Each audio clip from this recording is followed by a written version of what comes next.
H.P. Lovecraft. Have any of y'all guessed what our H.P. Lovecraft story is for today? I think Edgar Allan Poe is slightly more recognized among many, but I hope you will enjoy this story as well. We are going to be reading Dagon. This is a shorter one, and part of the reason I chose this is because Dagon leads into an expansion of this same idea called The Shadow over Innsmouth, and I really want to get to both of them. I think they're both fascinating, and as such, we're reading Dagon because it's the shorter of the two. Now, as we did before, I want to spend some time here sort of looking for our art. So let's take a look at this. We look for telltale art. Let's see if you don't want any sort of spoilers on this, you may want to sort of mute until we head back to the library. Maybe look away and I won't talk about it. I'll just sort of bring up some interesting ideas here. Let's see. What do we have down here? You know what? I think this one might be kind of interesting. I think we need to emphasize the first part of the story though. Dahlia says, "I'm running the Among Us posts to rally peeps for playing tomorrow night." Yes, indeed. Yeah, y'all who are interested, head over to Dahlia's Darkroom if you want to pop the link in chat there, Dahlia. Or any of y'all can use the friends command. Go ahead and check that out. What is this? This will be kind of fun because y'all have a chance to see a lot of the fun stuff that I tend to explore here as I am trying to find art for the channel. You can see there's a lot of strange stuff, a lot of frankly unhelpful stuff, and so kind of the search process becomes a bit of a skill unto itself. And I think I've gotten fairly good at it. Let's go ahead and use this one. Okay, so we got the first of our two images. Let's see a second one. I gotta try not to talk about this too much. Some of these are goofy, aren't they? Oof. Not much available here, is there? Okay.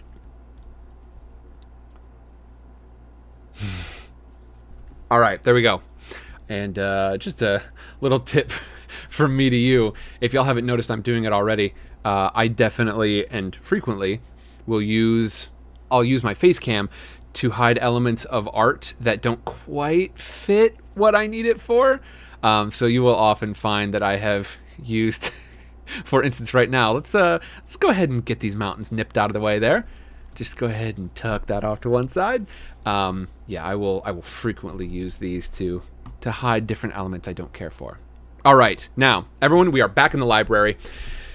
Welcome back, everyone. We are about to undertake a story by H.P. Lovecraft. We talked at the top of the hour about how we are here to examine the story, we're here to examine the mythos, we're here to examine the genre of horror, and not to support the author themselves, because I think history has been rightfully unkind to H.P. Lovecraft as a terrible bigot and someone who, as an author, we are not going to support. However, I think really the only way to live and to advance is to identify those things, to take what is good, what is helpful from those folks, and leave behind the rest. So we're leaving behind those elements of Lovecraft. I am going to call them out as I see them, and with that, let us commence with H.P. Lovecraft. Now, H.P. Lovecraft, as I mentioned, not someone who really lived inside their world like I think Poe kind of did. I think Poe really did obsess over many of the ideas that became obsessions for characters in his stories. I think he spent a lot of time thinking about revenge and murder. Lovecraft, although many folks would, consider him sort of similarly like dark and mysterious, he was someone who would joke about the mythos that he put forward. He's someone who shared these ideas with other authors of the day.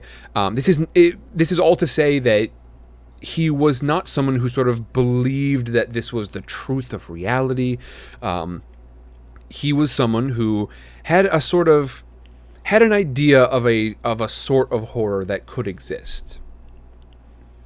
It's a horror of scale. Not like you would see on the outside of a fish creature, but like you would consider sort of scales of size, a scale of time. And we're going to explore that more after we actually read the dang thing. But it's a very different type of horror. It is less, I would say, in this particular work, it is less introspective than Poe's horror. I think Poe's horror is the terror of looking inward, and I think Lovecraft, we could perhaps say, is the terror of looking outward and seeing that there are no borders there.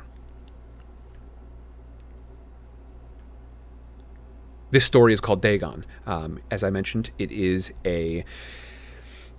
the first sort of foray. He would go on to explore this idea in The Shadow over Innsmouth, and that is part of the reason why I'm going to go ahead and do this one today, because I would love to get to that one later on.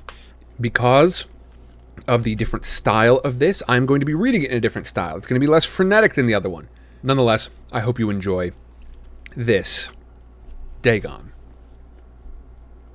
a short story by H.P. Lovecraft.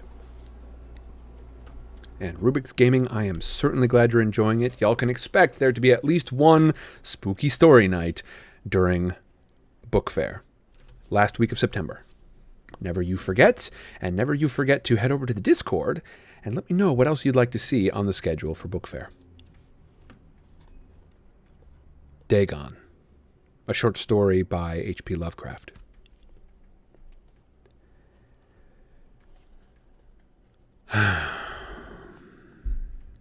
I am writing this under an appreciable mental strain, since by tonight I shall be no more. Penniless, and at the end of my supply of the drug which alone makes life endurable, I can bear the torture no longer, and shall cast myself from this garret window into the squalid street below. Do not think from my slavery to morphine that I am a weakling or a degenerate.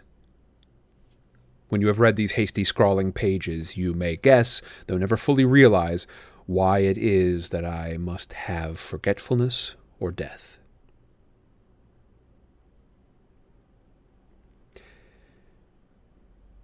It was in one of the most open and least frequented parts of the broad Pacific that the packet, of which I was supercargo, fell a victim to a German sea raider.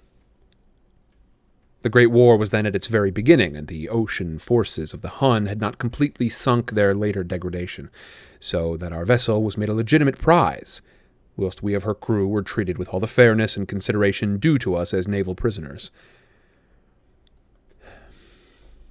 So liberal indeed was the discipline of our captors that 5 days after we were taken, I managed to escape alone in a small boat, with water and provisions for a good length of time. When I finally found myself adrift and free, I had but little idea of my surroundings. Never a competent navigator, I could only guess vaguely by the sun and stars that I was somewhat south of the equator. Of the longitude I knew nothing, and no island or coastline was in sight. The weather kept fair, and for uncounted days I drifted aimlessly beneath the scorching sun, waiting either for some passing ship or to be cast on the shores of some habitable land.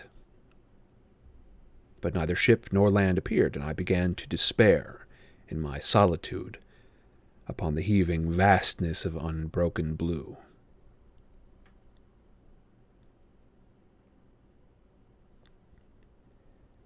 The change happened whilst I slept. Its details I shall never know, for my slumber, though troubled and dream-infested, was continuous. When at last I awakened, it was to discover myself half-sucked into a slimy expanse of hellish black mire which extended about me in monotonous undulations as far as I could see, and in which my boat lay grounded some distance away. Though one might well imagine that my first sensation would be of wonder at so prodigious and unexpected a transformation of scenery, I was in reality more horrified than astonished, for there was in the air and in the rotting soil a sinister quality which chilled me to the very core. The region was putrid with the carcasses of decaying fish and of other less describable things which I saw protruding from the nasty mud of the unending plain. Perhaps I should not hope to convey in mere words the unutterable hideousness that can dwell in absolute silence and barren immensity. There was nothing within hearing, and nothing in sight save reach of black slime. Yet the very completeness of the stillness and the homogeneity of the land oppressed me with a nauseating fear. The sun was blazing down from a sky which seemed to me almost black in its cloudless cruelty, as though reflecting the inky marsh beneath my feet. As I crawled into the stranded boat, I realized that only one theory could explain my position. Through some unprecedented volcanic upheaval, a portion of the ocean floor must have been thrown to the surface, exposing regions which, for innumerable millions of years, had lain hidden under unfathomable watery depths. So great was the extent of the new land which had risen beneath me that I could not detect the faintest noise of the surging ocean, strain my ears as I might. Nor were there any seafowl to prey upon the dead things. For several hours I sat thinking or brooding in the boat, which lay upon its side and afforded a slight shade as the sun moved across the heavens. As the day progressed, the ground lost some of its stickiness and seemed likely to dry sufficiently for traveling purposes in a short time.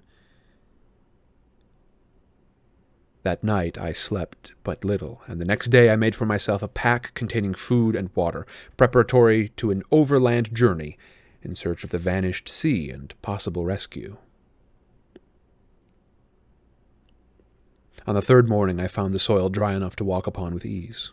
The odor of the fish was maddening, but I was too much concerned with graver things to mind so slight an evil, and set out boldly for an unknown goal. All day I forged steadily onward, guided by a faraway hummock which rose higher than any other elevation in the rolling desert. That night I encamped, and on the following day still traveled toward the hummock, though that object seemed scarcely nearer than when I first espied it. By the fourth evening I attained the base of the mound, which turned out to be much higher than it had appeared from a distance, an intervening valley setting it out in sharper relief from the general surface. Too weary to ascend, I slept in the shadow of the hill. I know not why my dreams were so wild that night, but ere the waning and fantastically gibbous moon had risen far above the eastern plain, I was awake in a cold perspiration, determined to sleep no more. Such visions as I had experienced were too much for me to endure again. And in the glow of the moon, I saw how unwise I had been to travel by day. Without the glare of the parching sun, my journey would have cost me much less energy. Indeed, I now felt quite able to perform the ascent which had deterred me at sunset. Picking up my pack, I started for the crest of the eminence. I have said that the unbroken monotony, the rolling plain, was a source of vague horror to me, but I think my horror was greater when I gained the summit of the mound and looked down on the other side to an immeasurable pit or canyon whose black recesses the moon had not yet soared high enough to illuminate. I felt myself at the edge of the world, peering over the rim into a fathomless chaos of eternal night. Through my terror ran curious reminiscences of Paradise Lost and of Satan's hideous climb through the unfashioned realms of darkness. As the moon climbed higher in the sky, I began to see that the slopes of the valley were not quite so perpendicular as I had imagined. Ledges and outcroppings of rock afforded fairly easy footholds for a descent, whilst after a drop of a few hundred feet the declivity became very gradual. Urged on by an impulse which I cannot definitely analyze, I scrambled with difficulty down the rocks and stood on the gentler slope beneath, gazing into the Stygian deeps where no light had yet penetrated. All at once my attention was captured by a vast and singular object on the opposite slope, which rose steeply about 100 yards ahead of me, an object that gleamed whitely in the newly bestowed rays of the ascending moon. That it was merely a gigantic piece of stone, I soon assured myself, but I was conscious of a distinct impression that its contour and position were not altogether the work of nature. A closer scrutiny filled me with sensations I cannot express. For despite its enormous magnitude and its position in the abyss which had yawned at the bottom of the sea since the world was young, I perceived beyond a doubt that the strange object was a well-shaped monolith whose massive bulk had known the workmanship and perhaps the worship of living and thinking creatures.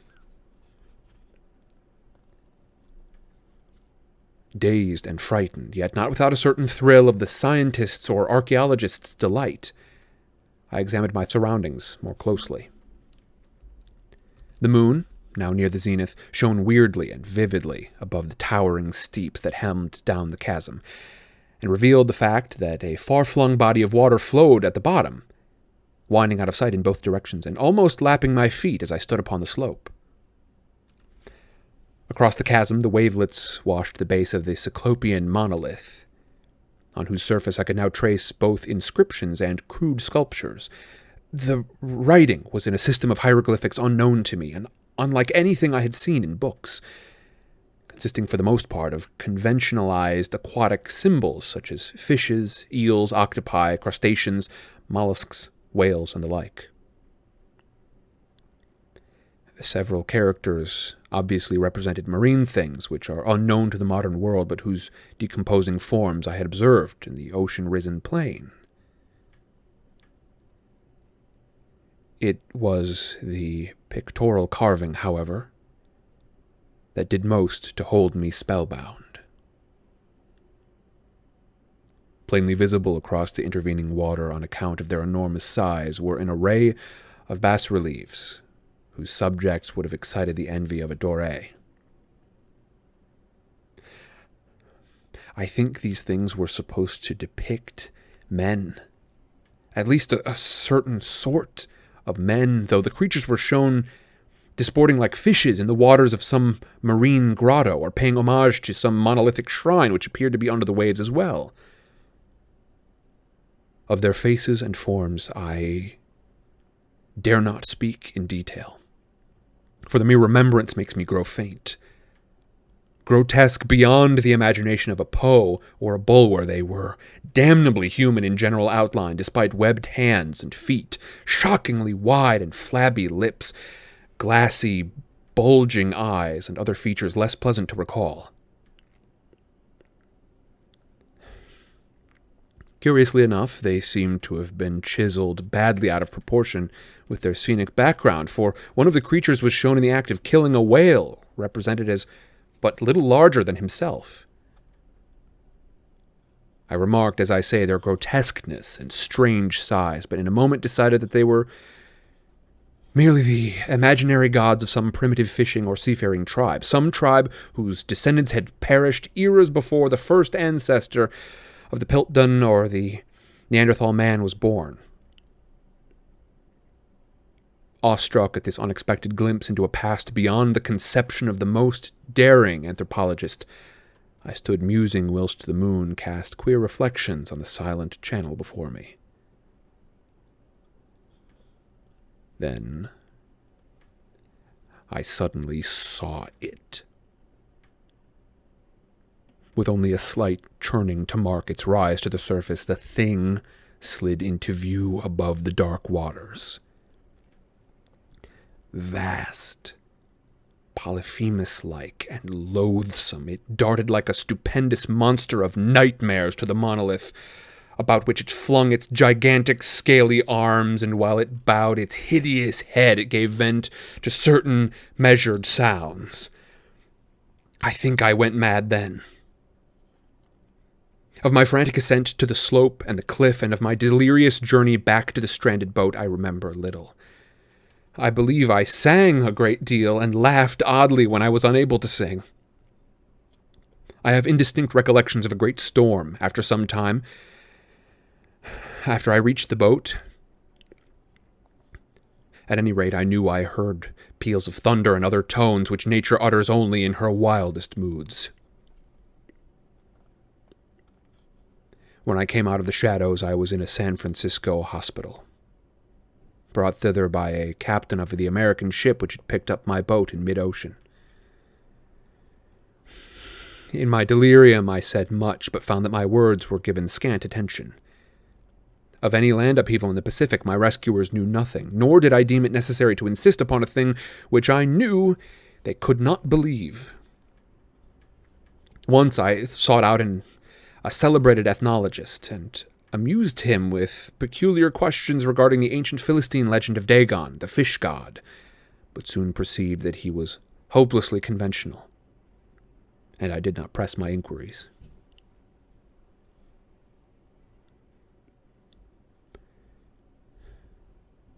It is at night, especially when the moon is gibbous and waning, that I see the thing. I tried morphine, but the drug has given only transient surcease, as it has drawn me into its clutches as a hopeless slave. So, now I am to end it all. Having written a full account for the information or the contemptuous amusement of my fellow men, often I ask myself if it could not have all been a pure phantasm, a mere freak of fever as I lay sun-stricken and raving in the open boat after my escape from the German man-of-war. This I ask myself, but ever does there come before me a hideously vivid vision in reply. I cannot think of the deep sea without shuddering at the nameless things that may at this very moment be crawling and floundering upon its slimy bed, worshipping their ancient stone idols and carving their own detestable likenesses on submarine obelisks of water-soaked granite. I dream of a day when they may rise above the billows to drag down in their reeking talons the remnants of puny, war-exhausted mankind, of a day when the land shall sink and the dark ocean floor shall ascend amid universal pandemonium. The end is near. I hear a noise at the door as of some immense, slippery body lumbering against it. It shall not find me. God! That hand! The window! The window!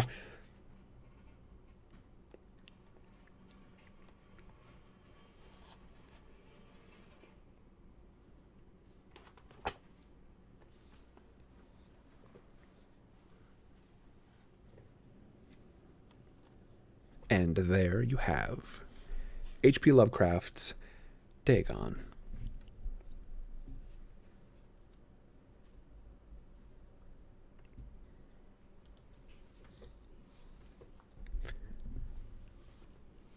Y'all, thank you very much for listening. I hope you have enjoyed. And as per usual, let's talk about it in chat. For anyone who is unaware, my name is Sam. This is Sidecar Stories, and if you're wondering how you might hear more of Vintage Sidecar, which is our Tuesday show where we shed some light on classic lit, if you want to hear more about Wednesdays, which is Side Cannons, that is our tabletop RPG day where we do some storytelling in that fashion. And of course, on Thursdays, we've got Flying Sidecar, a voice actor's adventure through some stories we all love. I would encourage you to go to those links, find the Discord, and you can find everything that you're looking for. That is linktree/sidecar stories, linktr.ee/sidecar stories. Let's see what y'all have to say.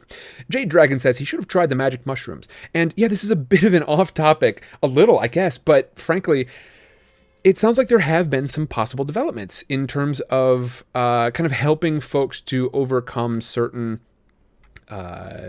mental challenges with different distillations of what are they called? Psychedelics. And unfortunately, my drug knowledge is not deep. It is wide, but certainly not deep. And my experience is even less. Literally have never even smoked marijuana. Never. I think the hardest I've ever gone is I did smoke hookah a few times, and I wouldn't even do that ever again. Rubik's Gaming says, this is like after you see a scary movie and have scary dreams and everything looks sinister. Yes, indeed. And we're going to find that this is a pretty common theme with Lovecraft. I think we're going to get to sort of a distillation of what exactly we saw in that entire story as well, but let's start out with this idea. This is something we're going to see in Lovecraft a lot. This idea that someone has experienced something and they just can't escape the impression that it left upon them. They're away from the thing, right? As according to this story, this protagonist has not genuinely seen these creatures, this obelisk, since the event, and yet the vision comes back to him. Let's talk about a quick summary, because I think it'll be more helpful to do it immediately after. It'll be a little fresher in people's minds. Our protagonist, once again, unnamed. This seems fairly common, and I think it is an element of style. It's an element of you could maybe put it under the heading of genre as well, but certainly it is one element of style and one element of point of view to have it be sort of this unnamed, not a particularly well-defined protagonist. We don't know anything about their history. We don't know much about their history. We'll get into that in a moment. And we don't know much about where they come from, and so it is much easier for you yourself to imagine yourself there, because you don't have to pretend you're coming there from the perspective of like a 1920s chef to jazz musicians or something. Like, you don't need to find your way into something very specific before you sort of get to the horror portion. Rubik's Gaming, I think, has put it very succinctly. Rubik's says it makes it so anyone could experience it. Indeed. So, in this story, we begin with this, once again, unnamed protagonist discussing an event. This is from the same sort of first-person perspective. It is being told directly by the protagonist, as if the protagonist is telling someone later on about this. In the Edgar Allan Poe story, Telltale Heart, we don't know precisely who that discussion was with. In this story, it is a letter. It is sort of a memoir, an account of what happened, just so that it's there, so that they left some record of what they experienced.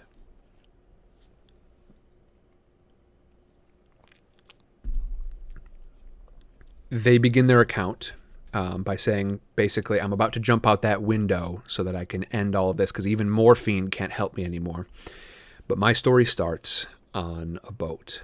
We were attacked by Germans in the sea. Our ship was defeated. We were taken prisoner, but they were a little lazy about guarding us. And so I was able to escape with a boat and some food and some water. I got away, but I fell asleep. And when I woke up, I was on this massive stretch of land. I want you all to imagine this with me. Imagine a desert, right? A desert full of sand, that sort of thing. But imagine it now, instead of yellow sand, it is black mud. Over the course of the story, we begin to understand this is the seafloor, the floor of the Pacific, by means of some kind of like volcanic upheaval. He doesn't know precisely, this is his guess, but essentially he says some crazy stuff happened. Maybe an underwater earthquake would be the most basic way to say it. And now the very floor of the ocean has risen up, and the smell of rotting fish, things I recognize, things I don't recognize, is absolutely despicable. And it's silent here. After falling asleep, he wakes up and realizes that he can't even see the water anymore. He's just, whatever this seafloor rising happened, this big, hump of the seafloor rose up right underneath him, and so now the water is in some direction, but he doesn't know where. After a few days, it's dry enough to travel, And he walks and walks and walks until he sees a bit of a hill on the distance and decides, well, it's the only land feature I can sort of see, so I guess I'll head toward that. And he arrives there, sleeps for the night, and then climbs this hill to find that there is an enormous chasm down below. We can imagine this as like, I'm imagining it as the Great Canyon. What? As the Grand Canyon. Think of a canyon, something massive, except instead of cool striations where you can see the history of geology, instead, you're seeing just blackness down below. Just infinite dark. Down, down, down. Black mud, unlit. And yet, seized by some sort of strange impulse, he heads down into this massive canyon, sort of slipping and sliding his way down. And what he finds there is something very scary all at first. Oh, Judas, it is a big old shape. It's a big white shape against all this black. Okay, hold on. Okay, it's fine. It's just a big rock. Except, wait a second. This rock is from the bottom of the ocean. It must be truly ancient. Before the history of humanity even. And yet, as I'm looking at it, I can see it's got markings. It's got hieroglyphics almost. You know, it's got pictograms. It's got little pictures. It's got writing on it. And there are images of fish people.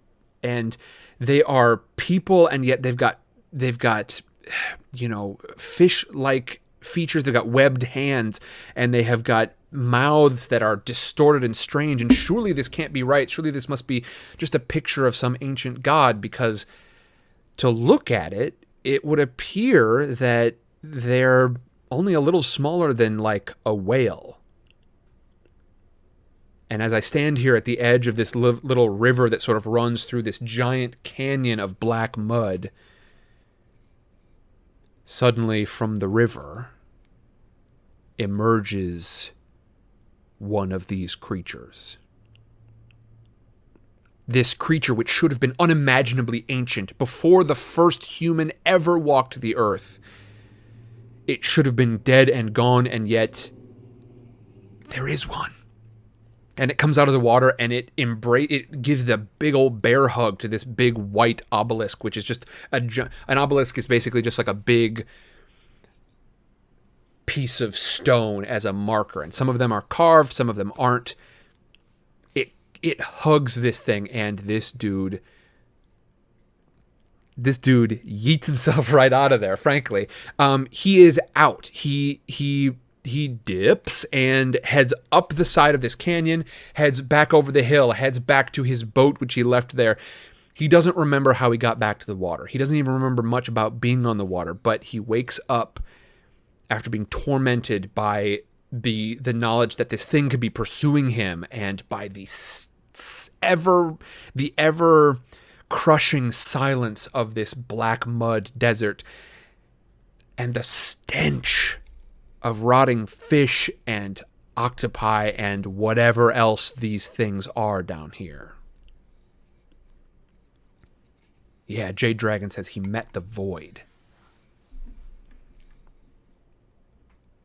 He wakes up. He's in a hospital, which I believe said it was in San Francisco. And he relays this, but he spends the rest of his time, we don't know quite how long it was, but every time he imagines maybe it wasn't real, he talks to professionals about this, historians, about Dagon, the fish god of the Philistines.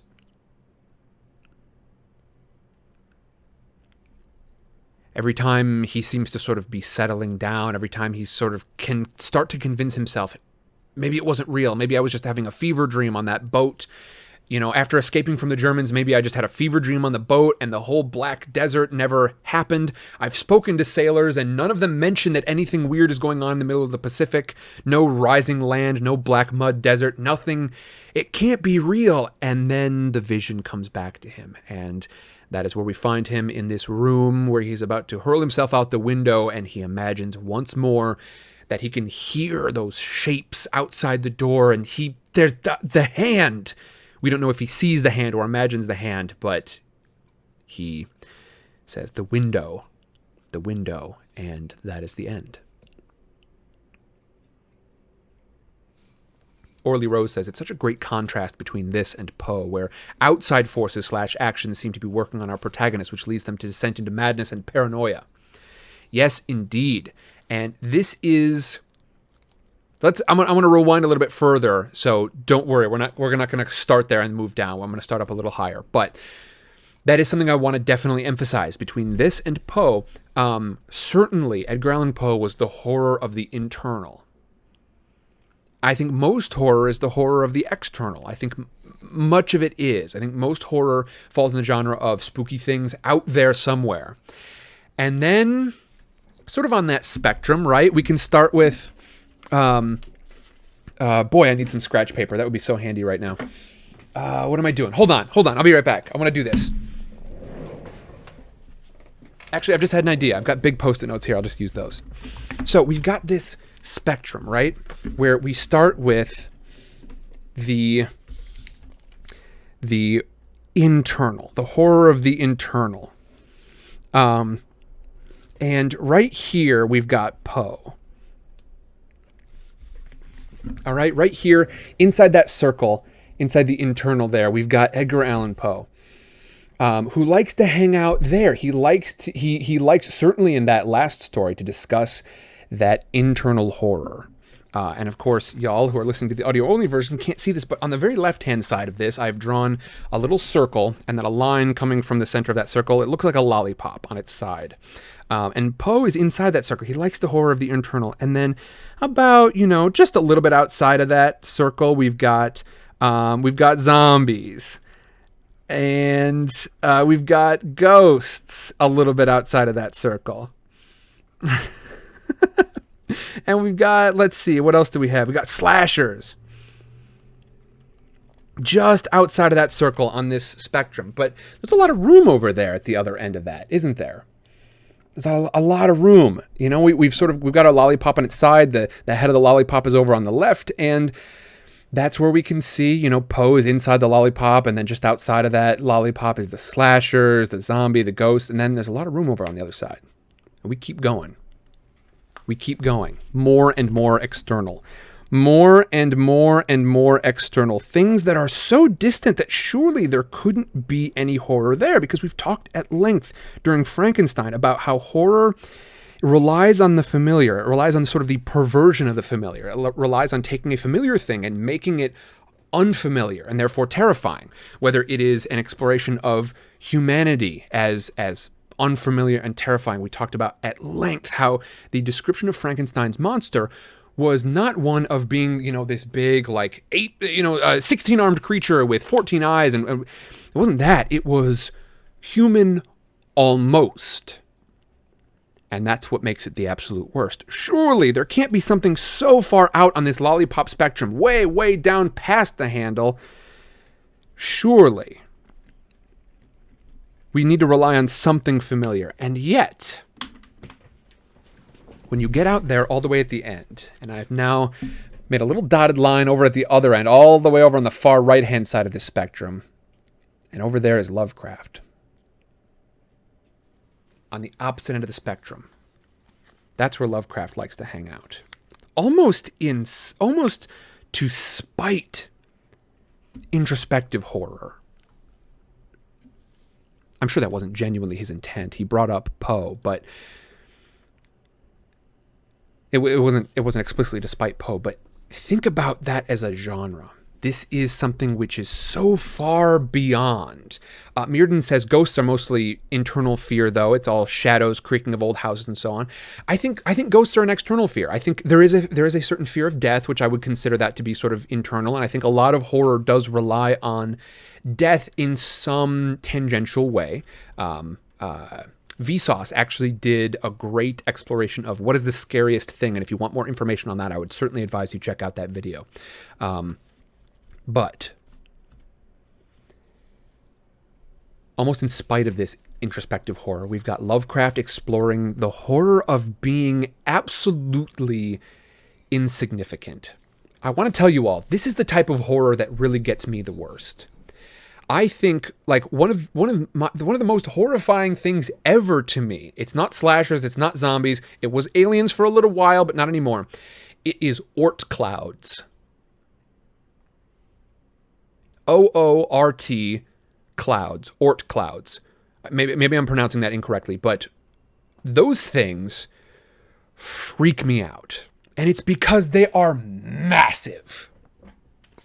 Simply the scale. If any of you ever have the same sense of fear that I do over watching a video about the scale of the universe, or the scale of even the galaxy, that is the type of fear that we've got here. And sometimes it's about space, like the Oort cloud thing. For me, that's just a feature of astronomy, and yet it scares me as a sense of scale, because I am so insignificant in comparison to that.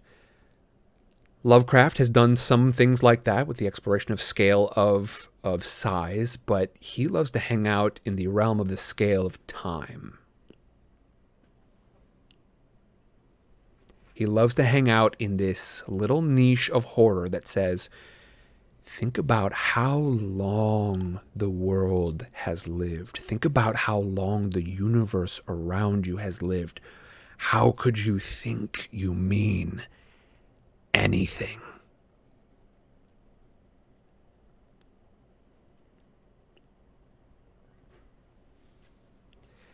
The idea that the only thing separating you from apocalypse by fish people is one weird little earthquake.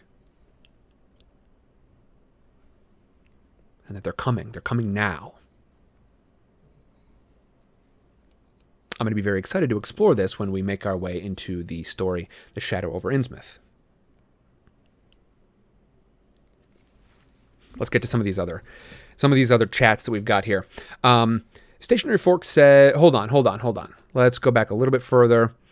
Cobra says, kind of how Frankenstein saw some stuff that happened and he guessed that the monster was behind it.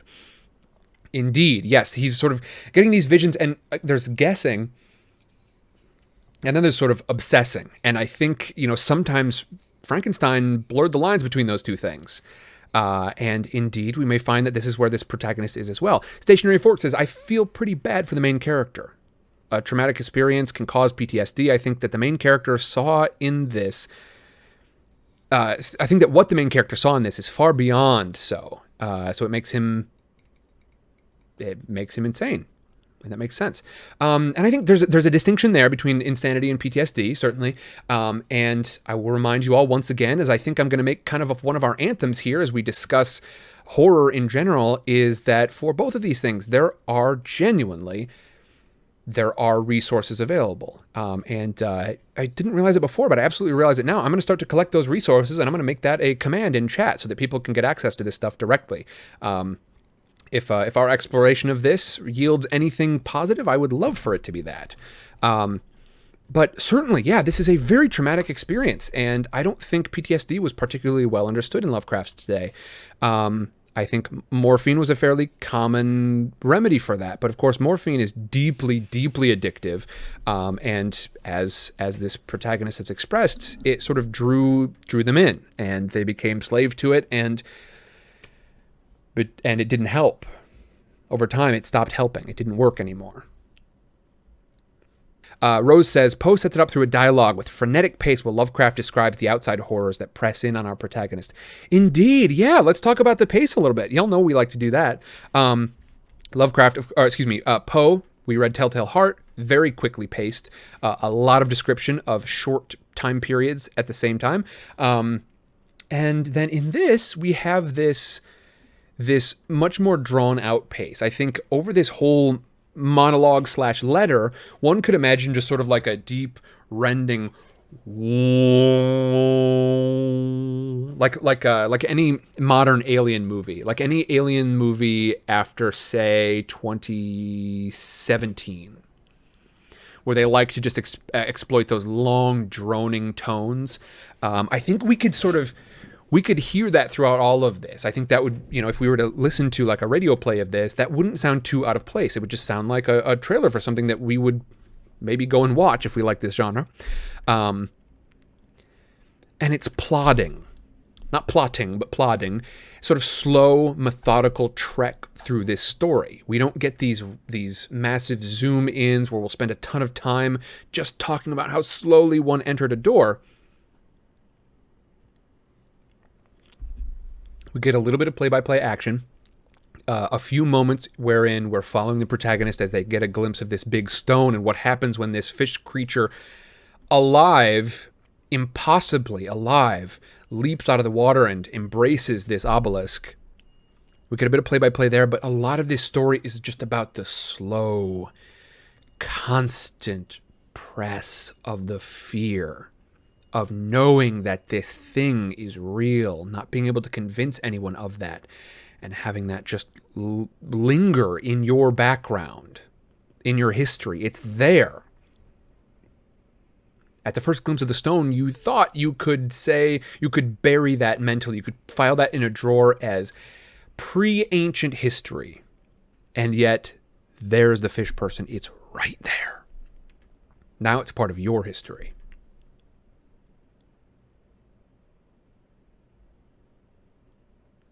Dahlia says, death is the most intense fear we as humans have. And yes, Vsauce did an amazing video on such. I highly recommend it to those that haven't watched the channel. Indeed. Stationary Fork says, what about a killer? I mean, it can fall on both sides, as in the people who fear the killer, but also the internal struggle going on within the killer that makes someone become one. Yeah, I think that's fair. I think, there have been a few narrow, I would call Telltale Heart one of them, a few narrow explorations of the internal part of the slasher horror genre.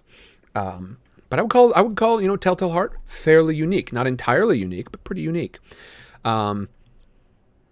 Let's see. Dahlia says, I totally understand that fear. It's similar to the fear of depths and heights and even falling, which I have all of them. It's a paralyzing fear of being so far away from safety and being the tiniest fraction of the distance you're in. Space is the most extreme magnitude of such terrors. Hence, cosmic horror is endless, since you can't see the beginning, end, or even the form of it, as our human limitations keep us from understanding it in totality. That's a pretty good explanation of it, Dahlia. I think it is a sense of insignificance and a sense of we've talked before about how so much of the horror of Frankenstein and of horror in general is served by the unknown. By keeping the monster in the dark in a very literal way. If you're watching it on a movie, see how long it takes for them to fully show you what the monster looks like. That fear of the unknown is huge. And it's interesting because so many horror genres will take advantage of that by not showing you something. And then we get to Lovecraft. And what Lovecraft seems to say is, try to look. I'll show you. Try to look. Try to understand it. It's too big. It's too ancient for you to understand. This is something that adds, I think, for me, an extra layer of terror, or rather an extension of that same terror of the unknown.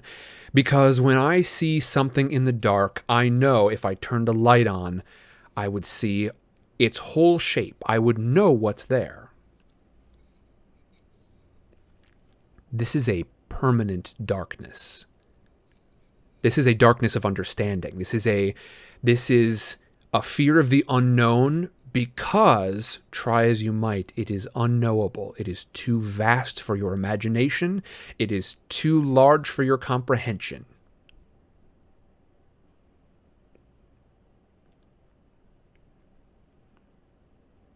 We can turn all the lights on, and it will still be the unknown. And I think that seems like an appropriate place to call it for the day. Everyone, thank you very, very much for joining me. This has been Vintage Sidecar, where we shed some light on classic lit. My name is Sam. This is Sidecar Stories, and this has been H.P. Lovecraft and his short story, Dagon. Now, I hope to catch up with y'all again very soon with something like this. Don't forget, head over to the Book Fair channel in Discord. Dahlia has also just posted a link. Remember, Among Us Wednesday is tomorrow. Y'all are doing let's see. Yes, so Among Us Wednesday is tomorrow. I believe it's an every other week schedule, Dahlia, if I remember correctly. I would certainly encourage y'all to go and enjoy that tomorrow. And then don't forget, head to the Discord because we are coordinating basically everything there.